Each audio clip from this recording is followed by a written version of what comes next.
বাটা মাছ এটা খুব সুস্বাদু একটা মাছ, এমনকি 10 পিস 20 পিস বা 15 পিসে কেজি হলে কিন্তু বাটা মাছ বিক্রি করা যায়। অর্থাৎ সাধারণত গ্রামাঞ্চলের বাজারগুলোতে দেখবেন কি বাটা মাছ কিন্তু এভেলেবেল একটা মাছ, এবং এই মাছটা খুব চাহিদা সম্পন্ন একটা মাছ।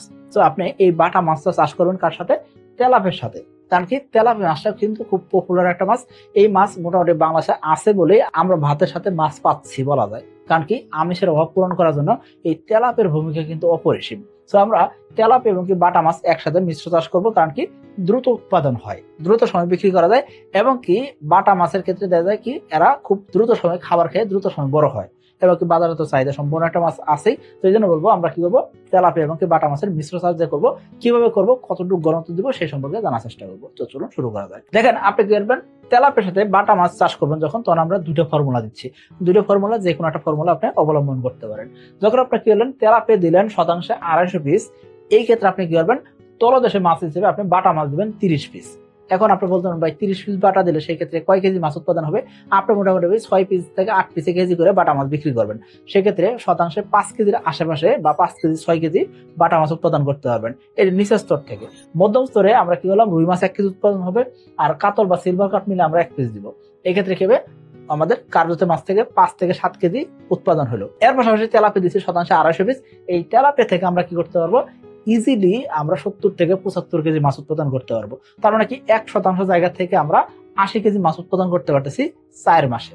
আশা করি বুঝতে পারছেন। তো আমরা এই একটা ফর্মুলা অবলম্বন করতে পারি।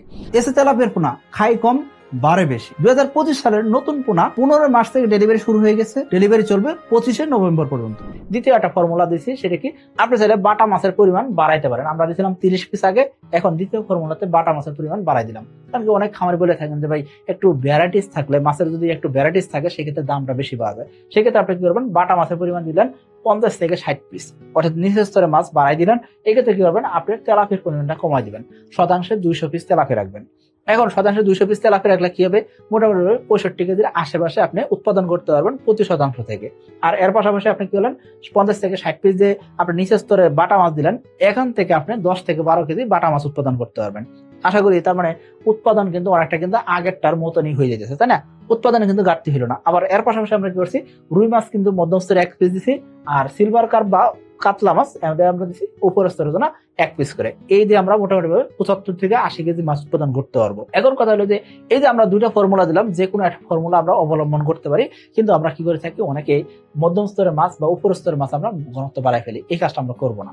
এখন কথা হলো তেলাপির সাথে আমরা বাটা মাছের ঘনত্ব বাড়াই দিতেছি, বা তেলাপির সাথে বাটা মাছের পরিমাণটা বাড়াই দিয়ে চাষ করতে চাইতেছি। এর পিছনে কারণ কি?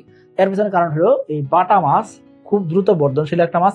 অন্যদিকে এই যে তেলাপের যে খাবার দিতেছেন, সেই খাবার খাইলে কি হবে, তেলাপিয়া মাছ অনেক খাবার হজম করতে পারেন। সেই খাবারগুলো কি হয়, পুকুরের পানিতে মিশে। এখন যদি আপনি যদি মাসে মাসে যদি মাসিক ডোজগুলো করেন অথবা প্রোবায়োটিক যদি দেন, সেক্ষেত্রে কি হবে, প্রাকৃতিক খাবার তৈরি হয়। এই প্রাকৃতিক খাবার খেয়ে কিন্তু এই বাটা মাছের কিন্তু খুব ভালো একটা গ্রোথ পেয়ে যাবেন। অর্থাৎ এই বাটা মাছের জন্য বাড়তি আপনাকে সাপ্লিমেন্ট, বাড়তি কোনো মেডিসিন দিতে হইতেছে না। তো আপনি তেলাপিয়ার সাথে যখন বাটা মাছ চাষ করবেন, সেক্ষেত্রে দ্রুত সময় বিক্রি করতে পারবেন। অন্যান্য মাছের সাথে বাটা মাছ দিয়েছেন, তার সাথে দেখবেন কি আপনি 10 দিন আগে বিক্রি করতে পারবেন এই বাটা মাছ, যখন আপনি তেলাপিয়ার সাথে চাষ করতেছেন। আশা করি বুঝতে পারছেন। তো এই জন্য আমরা বলবো যে কোনো একটা ফর্মুলা আপনি বাটা মাছ চাষ করতে পারেন তেলাপিয়ার সাথে। এখন কথা হলো তেলাপিয়ার সাথে বাটা মাছ চাষের অসুবিধাও আছে। কি কি অসুবিধা হয়? 1 নম্বর অসুবিধা হলো বাটা মাছ কিন্তু পুকুরে পানি ঘোলা করতে পারে। এর পাশাপাশি এই যে বাটা মাছ যখন চাষ করতেছেন, সেক্ষেত্রে পুকুরে অক্সিজেন স্বল্পতা হতে পারে, কারণ কি তেলাপিয়ার ক্ষেত্রে অক্সিজেন চাহিদা বেশি থাকে। আর একটা জিনিস খেয়াল করবেন, বাটা মাছের ঘনত্ব যদি বেশি দিয়ে ফেলেন, সেই ক্ষেত্রে মাছ কিন্তু খাবি খাইতে পারে, মাছ ভাসতে পারে। এই জন্য বলবো ঘনত্বটা মেনটেন করার চেষ্টা করবেন। আর একটা জিনিস খেয়াল করবেন, সবচেয়ে ইম্পর্টেন্ট একটা জিনিস, সেটা কি, এই বাটা মাছ আপনি যে দিচ্ছেন, সেই বাটা মাছের সাইজটা কি করে বিক্রি করতে চাইছেন।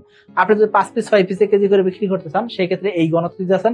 আপনি যখনই চিন্তা করবেন বাটা মাছ 4 পিসে কেজি নিয়ে এসে বিক্রি করবেন বা 5 পিসে কেজি করে বিক্রি করবেন, সেই ক্ষেত্রে অর্থাৎ মাছ একটু বড় করতে চাইতেছেন, অবশ্যই বলবো আপনার তেলাপিয়ার একটা পার্সিয়াল হারভেস্ট করে নেন। অর্থাৎ 4 মাস পরে, 3.5 মাস পরে কিছু তেলাপিয়া বিক্রি করে দিতে পারেন। এতে করে মাছ একটু পাতলা হইলো, এখানে দ্রুত গ্রোথ আসবে। আশা করি বুঝতে পারছেন। এই নিয়মটা মেনটেন করেন, ইনশাআল্লাহ ভালো একটা ফলাফল আপনি পাবেন। এখন কথা হলো যে বাটা মাছের খাবার কি এক্সট্রা কোনো খাবার দিতে হবে কিনা? না, তেলাপিয়ার যে খাবার দিয়েছেন সেই খাবার দিয়ে বাটা মাছ চাষ হয়ে যাবে। তবে খেয়াল করুন, প্রতি মাসে মাসে মাসিক ডোজগুলা চুন, লবণ, প্রোবায়োটিক এটা বাধ্যতামূলক। এটা যখন আপনি দিবেন, সেক্ষেত্রে তেলাপিয়া যে খাবার খেলে সেই খাবার খেয়ে কিন্তু বাটা মাছ বড় হয়ে যাবে। আশা করি এই নিয়ম আপনি যখন চাষ করবেন, সেই ক্ষেত্রে অনেকটাই খরচ সাশ্রয় করতে পারবেন। সকলে ভালো থাকবেন, সুস্থ থাকবেন। আসসালামু আলাইকুম।